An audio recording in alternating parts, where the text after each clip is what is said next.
اللہ نے نہایت اچھی باتیں نازل فرمائی ہیں، یعنی کتاب جس کی آیتیں باہم ملتی جلتی ہیں اور دہرائی جاتی ہیں۔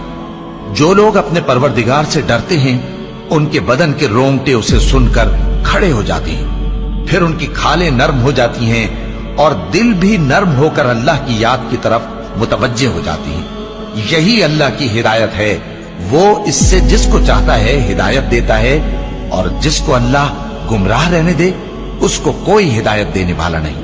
بھلا جو شخص قیامت کے دن اپنے چہرے پر برے عذاب کو روکتا ہو، کیا وہ ویسا ہو سکتا ہے جو چین میں ہو؟